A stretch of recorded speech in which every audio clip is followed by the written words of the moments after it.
The massive ship appeared in Earth's orbit without warning. One moment the skies were clear, the next a vessel larger than any human spacecraft hung above the planet. The year was 2035, and humanity had just begun to experiment with faster-than-light communication. Real space travel beyond the solar system was still a dream. World leaders scrambled to respond. Military forces went on high alert. News channels broadcast the same footage over and over. The strange metallic craft with its gleaming hull reflecting Earth's sunlight. After 3 days of silence, the ship finally sent a message. "We represent the Galactic Concordat. We come in peace to welcome Earth into the galactic community." Major Olivia Daniels sat in the Pentagon war room watching the aliens on screen. They called themselves the Mithrani. Tall, blue-skinned beings with 4 eyes and slender limbs. Their leader, Ambassador Zex Toril, spoke perfect English through a translation device. "Major Daniels, you will join the welcome team," General Peterson said. "Your background in strategic analysis makes you ideal for this role." Olivia nodded. At 36, she had risen quickly through military ranks due to her sharp mind and calm under pressure. Now she faced the greatest challenge of her career. The meeting with the aliens took place at a neutral location, a hastily constructed facility in Switzerland. Olivia watched as Ambassador Zex Toril and his team glided into the room. Their movements were fluid, almost like they were floating. "We are pleased to meet the representatives of Earth," Zex Toril said. His voice had an odd musical quality even through the translator. "We have been observing your civilization for some time." "How long?" Olivia asked. "Nearly 200 of your years," the ambassador replied with what seemed like a smile. "Your species has developed quickly, though you have much to learn." Something in his tone bothered Olivia. It reminded her of adults talking to children. Dr. Alan Murphy, Earth's leading physicist, leaned forward eagerly. "We're very interested in your technology, particularly your faster-than-light travel systems." Zex Toril made a gesture that might have been dismissal. "All in good time. Your species is still developing. The Concordat offers Earth protected status within our territory." "Protected status?" Olivia asked. "Yes. Many younger species benefit from our guidance and protection. You will be allowed limited access to galactic resources and knowledge as you mature." Again, that condescending tone. Olivia caught the eye of Captain Frank Rivera, a Special Forces officer seated at the end of the table. His slight frown told her he'd noticed it too. The meeting continued for hours. The aliens showed impressive star maps and explained the structure of the Galactic Concordat, an alliance of 27 spacefaring species. They spoke of trade routes, diplomatic protocols, and cultural exchange programs. But they avoided answering direct questions about their technology. Later, when the aliens returned to their ship, Earth's team gathered to share impressions. "They're treating us like a primitive tribe," Frank said. "Did you notice how they mapped our military bases while pretending to be interested in our cities?" Olivia nodded. "They scanned everything. And they keep talking about protection, while telling us almost nothing about the galaxy." Dr. Murphy looked disappointed. "They refused to discuss their drive systems or energy technology, said we weren't ready for such knowledge." For the next week, the aliens conducted what they called cultural exchanges. They visited major cities, met with scientists, and allowed limited tours of the outer sections of their ship. Olivia was assigned to follow Ambassador Zex Toril. During a private moment, she asked, "Ambassador, you mentioned protected status. What are you protecting us from?" The alien's 4 eyes blinked in sequence. "The galaxy is vast, Major Daniels. Not all species are as benevolent as the Concordat." That night, analyzing satellite footage, Frank discovered something disturbing. The alien ship had deployed small probes around Earth's military installations. They weren't just mapping defenses, they were analyzing weaknesses. "They're not here just for diplomacy," Olivia realized. "They're preparing for something." The question was, what? 1 year had passed since the aliens arrived. Major Olivia Daniels stepped off the transport ship onto the gleaming floor of Concordat Prime, the central planet of the galactic government. The gravity felt slightly lighter than Earth's, and the air had a sweet smell she still wasn't used to. As Earth's new ambassador, Olivia now lived in this world of towering crystal buildings and strange alien species. The humans had been given a small embassy, really just a few rooms in a distant corner of the diplomatic sector. Major Daniels, your meeting with the Trade Council begins in 30 minutes, said her assistant through her earpiece. Olivia straightened her uniform. After a year, she still wasn't used to how the aliens looked down on humans. In meetings, they spoke slowly as if she couldn't understand complex ideas. When she asked questions about technology, they changed the subject. Walking through the grand hall of the Concordat government building, Olivia noticed other species watching her, some with curiosity, others with what seemed like pity. A voice called out to her, "Earth human, a moment of your time." Olivia turned to see a reptilian being with green scales and 4 arms. She recognized him as Krell, a member of the Vexeri species who worked in building maintenance. "Krell, how can I help you?" she asked. Krell looked around nervously. "Not here. Please follow." Curious, Olivia followed Krell into a service corridor. Once alone, the alien spoke quickly. "You should know the truth about the galaxy. The Concordat is not telling you everything." "What do you mean?" Olivia asked. "The galaxy is divided. 2 powers, the Concordat and the hegemony. They have been in Cold War for centuries. Your Earth, it sits at a strategic point between their territories." This was new information. The Concordat had mentioned other powers, but made them sound distant and unimportant. "Why tell me this?" Olivia asked. "My people were once like yours. The Concordat offered protection. Then the war came, and we became cannon fodder. 17 billion Vexeri died in the last conflict." Krell's words chilled Olivia. Is war coming again? The signs are there. Border disputes are increasing. Fleet movements mirror those before the last war. I tell you this because your people deserve a chance mine never had. Back on Earth, Dr. Alan Murphy made a discovery. He had been studying medical data from alien species shared by the Concordat.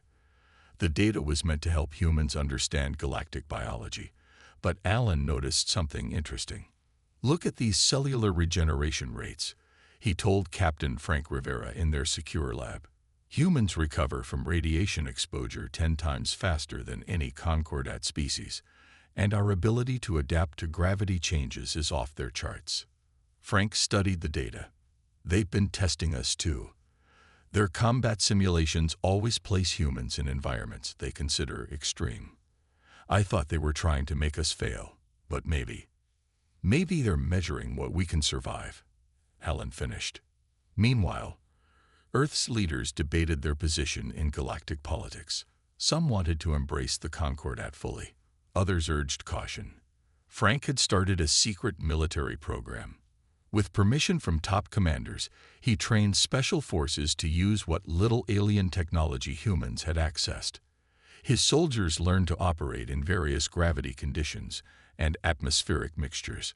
"The aliens think we're weak because our tech is behind theirs," Frank told his team. "But humans have other strengths." On Concordat Prime, Olivia was returning from another frustrating meeting when emergency alerts filled the diplomatic center. Aliens rushed in all directions. Screens displayed what looked like battles in distant star systems. Ambassador Zex Toril appeared, his blue skin now pale. "Major Daniels, I must speak with your government immediately." "What's happening?" Olivia demanded. "The Cold War has ended. The hegemony has launched attacks on 3 Concordat border worlds." Zex Toril's 4 eyes fixed on her, and their fleet's trajectory suggests the Sol system may be in their path. War was coming to Earth, and humanity was caught in the middle of a conflict between powers they barely understood. 6 months had passed since the Galactic War began. Earth had declared itself neutral, though everyone knew this position couldn't last. Reports from Concordat worlds described terrible destruction. The hegemony was winning. Olivia Daniels had returned to Earth to help prepare defenses. She stood in the war room beneath the Rocky Mountains, surrounded by military leaders from around the world. "The hegemony will come here next," she explained. "Earth sits on a key route between their conquered territories and the next Concordat systems." General Peterson pointed to the holographic display showing the solar system. "What can we expect?" "A scout fleet first," Olivia said. "They don't consider us a real threat.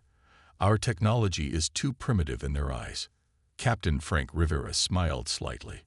"That might be our one advantage." For months, Frank had been training special forces using what they'd learned about alien tactics. Dr. Alan Murphy had modified Earth weapons based on alien technology they'd managed to study. Neither the Concordat nor the hegemony knew about these preparations. 3 days later, sensors detected ships entering the solar system. 5 hegemony vessels, moving fast toward Earth. "Scout fleet," Olivia confirmed. "Just as expected." Frank turned to her. "We're ready for them." The plan was simple but dangerous. Let the scouts get close, then spring the trap. Earth's leaders had approved the operation with a single warning. Failure would mean the end of humanity.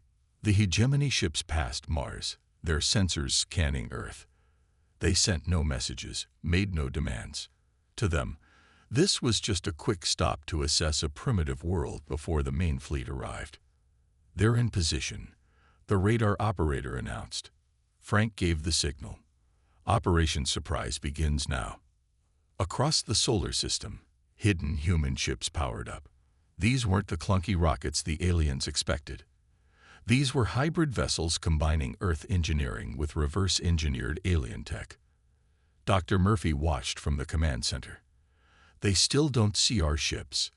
Their sensors are looking for engine signatures they recognize." The human fleet moved in. Their first shots hit the hegemony ships before alarms could sound. Specially designed missiles penetrated the alien shields using frequencies Dr. Murphy had discovered. The hegemony commander finally appeared on the communication screen. He looked like a tall insectoid being with compound eyes. His translator conveyed shock in his voice. "Impossible. You are a pre-spacefaring species." Frank stepped forward. "You might want to update your information." The battle lasted only 20 minutes. 4 hegemony ships destroyed, 1 captured mostly intact.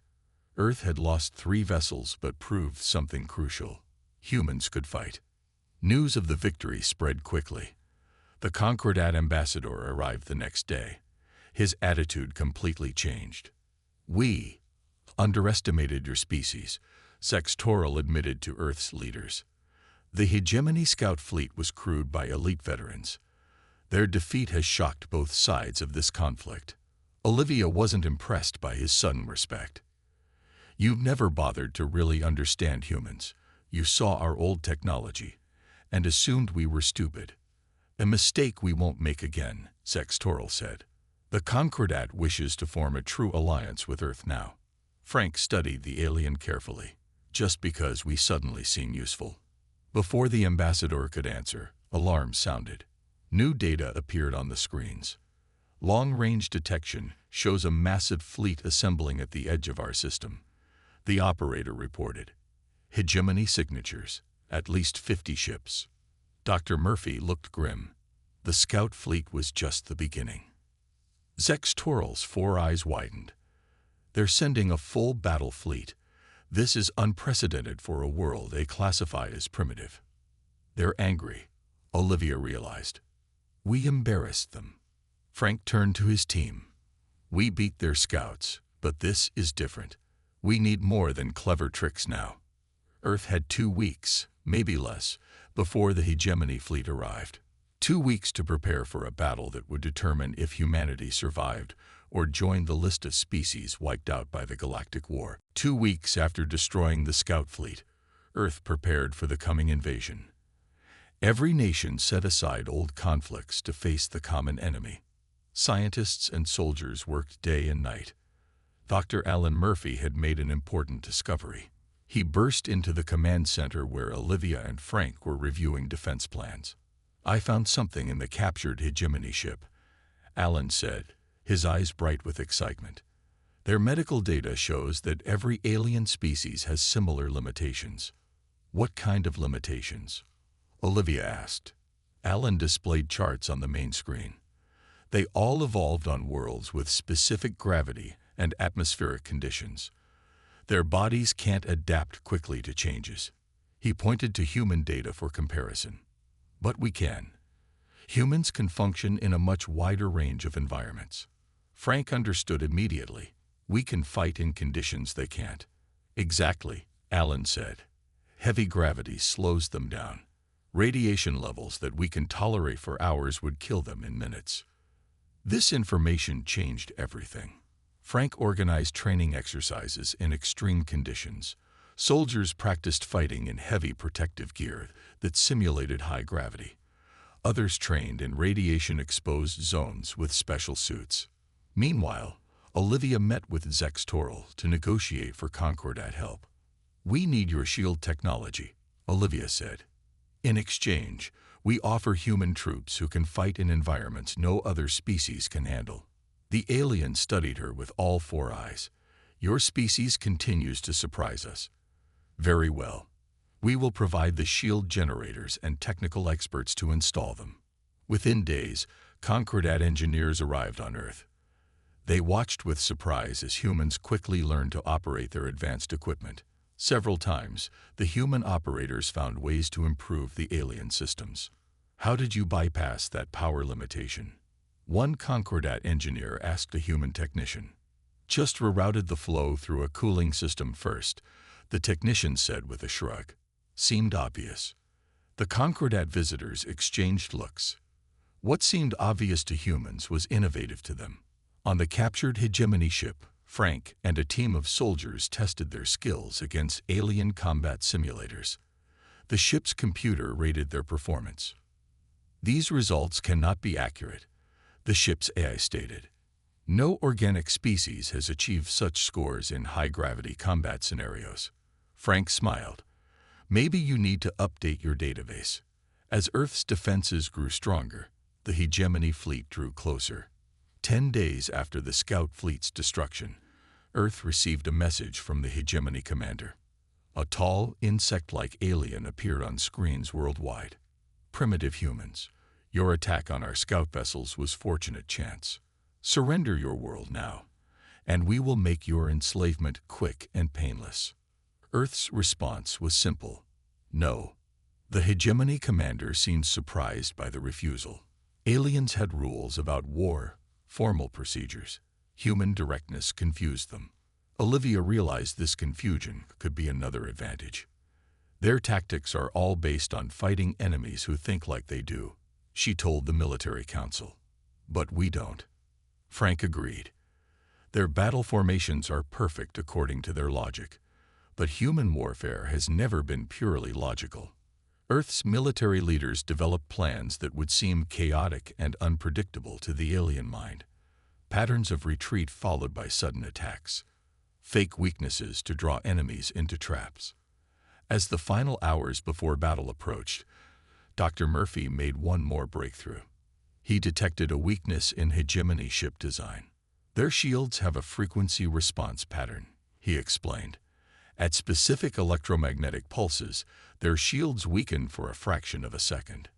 "Can we exploit that?" Frank asked. "We already have," Alan said, showing the modified weapons. Every missile now carries an electromagnetic pulse generator tuned to that exact frequency. The countdown clock reached 0. The massive hegemony fleet entered Earth's orbit, their ships darkening the sky above major cities. People looked up in fear and determination. Humanity's greatest test was about to begin. The hegemony ships filled Earth's skies like giant metal clouds. Their weapons powered up, ready to destroy the primitive world that had dared to challenge them. "All units in position," Frank reported. Now a colonel, he led Earth's unified defense forces from the main command center.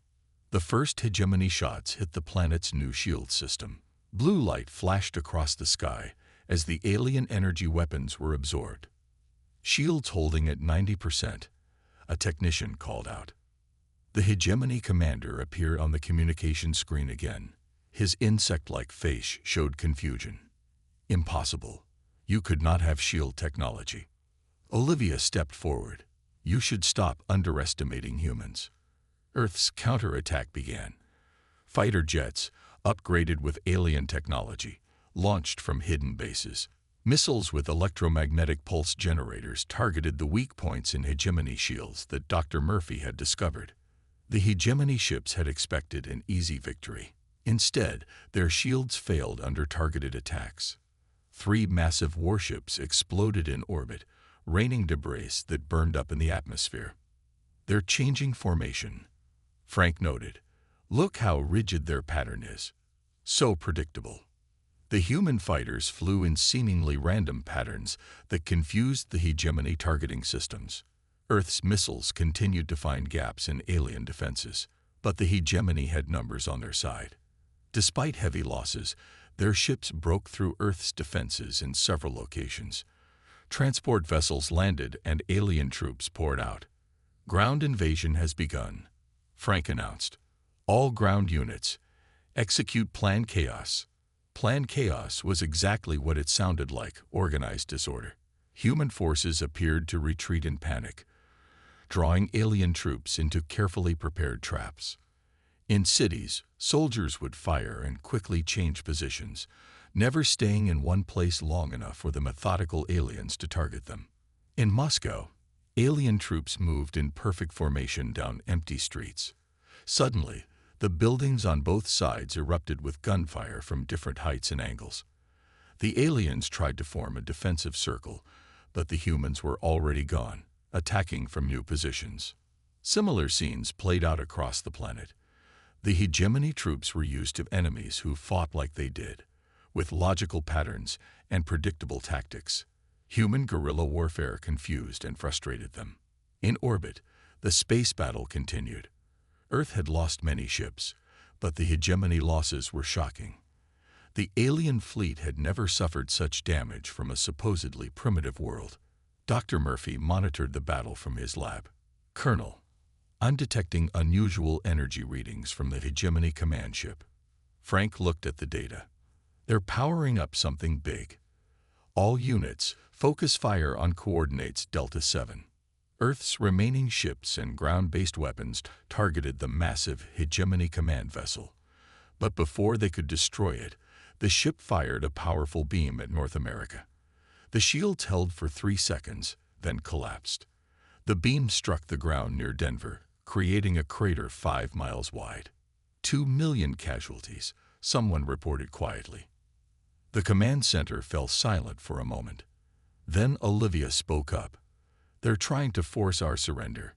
They think this will break us." Frank's face hardened. "They don't understand humans at all, do they?" Earth's forces fought with renewed determination.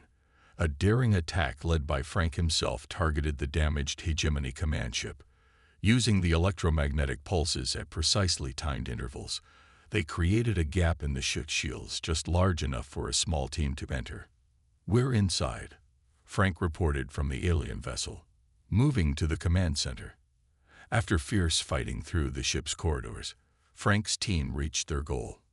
Unlike the scout ship they had captured earlier, this vessel contained the hegemony's complete battle plans and technology database. "We've secured the command ship," Frank announced, "and you won't believe what we found." 3 months had passed since the battle for Earth. The planet still showed scars from the conflict, but humanity had survived. The hegemony forces had been pushed back, their fleet scattered across the solar system. In the secure research facility beneath the Alps, Dr. Alan Murphy worked with the captured hegemony technology.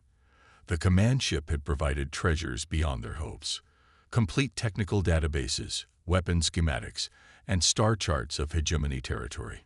"Look at this," Alan said to Colonel Frank Rivera, who had just entered the lab. Frank still wore bandages from wounds received during the command ship capture. On the screen, a new weapon design rotated slowly. It combined hegemony energy systems with Earth materials in ways the aliens had never considered. "Will it work?" Frank asked.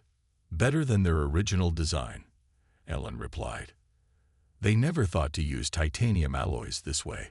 Their material science is surprisingly limited."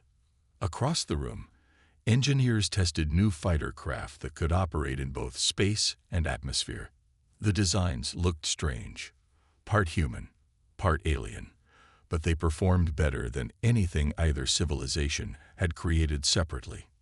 Meanwhile, Olivia Daniels stood before the Concordat War Council on their central world. Once treated as a primitive curiosity, she now commanded the aliens' full attention. Earth's victory over the hegemony fleet had shocked the galaxy. "The hegemony will return with greater numbers," a Concordat general warned. "They cannot accept defeat by a developing world." "Then we must strike first," Olivia said.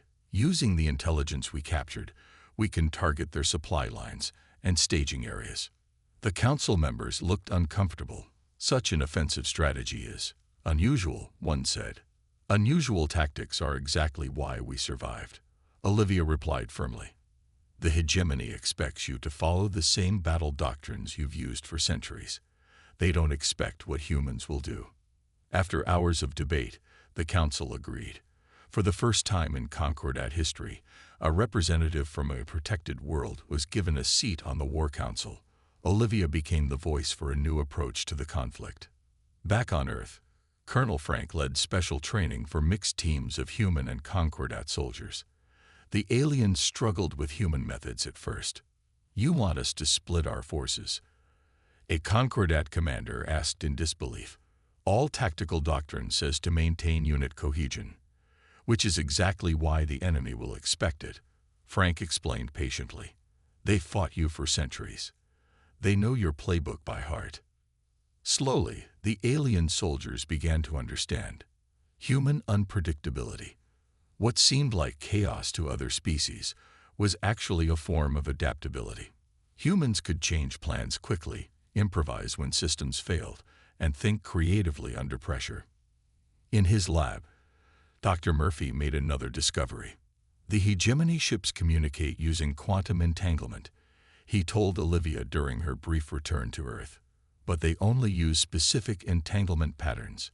If we create our own patterns, we can communicate without them listening. A secure communication network, Olivia realized. That would give us a huge advantage. Within weeks, Earth became the center of the counteroffensive planning. The planet once dismissed as primitive was now the staging ground for the most ambitious military operation in the galaxy's recent history. The combined Earth Concordat fleet gathered in orbit. New ships built with hybrid technology joined upgraded Concordat vessels. At their center was the flagship, a massive carrier named Defiance, the first ship designed equally by humans and aliens working together. On the bridge of Defiance, Colonel Frank looked at the gathered fleet. "Never thought I'd see this," he said quietly. Olivia nodded. 3 different Concordat species taking orders from human commanders.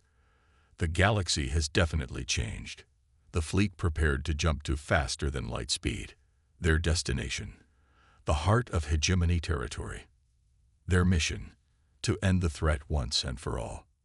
"Fleet is ready, Colonel," a communications officer reported. Frank gave the order. "Begin Operation Unexpected." The name said everything about humanity's approach to war. The combined fleet arrived at the edge of hegemony space after 5 days of faster-than-light travel. Colonel Frank Rivera stood on the bridge of the Defiance, watching as scout ships returned from their reconnaissance missions. "The hegemony doesn't know we're here yet," the scout leader reported. "Their border defenses are focused on the usual Concordat approach vectors." Frank nodded. This was the advantage of human unpredictability. The hegemony expected attacks from traditional directions, following traditional patterns. The human-led fleet had chosen an approach that alien military doctrine considered too risky. On the tactical display, he could see their target, Nexus Station, the central command and control hub for hegemony forces in this sector. Once it fell, their defense networks would be thrown into chaos. Launch Phase 1. Frank ordered. Small stealth ships detached from the fleet. Each carried a team of human Special Forces troops and Concordat technical specialists.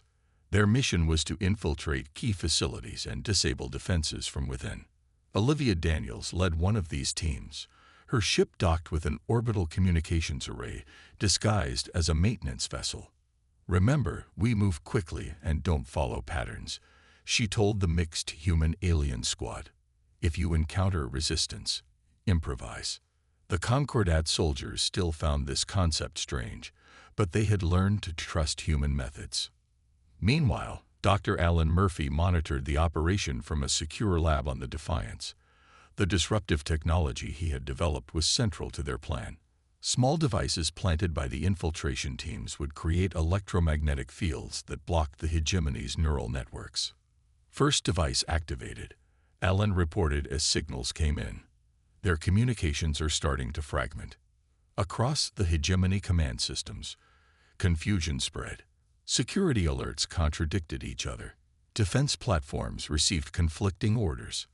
The rigid hierarchy that made their military efficient now became a weakness, as no one dared make decisions without proper authorization. Frank watched the chaos build. Begin Phase 2. The main fleet moved forward, targeting the now confused hegemony defenses. The battle was fierce but one-sided. Within hours, Nexus Station was surrounded. Olivia's team had reached the central computer core of the station.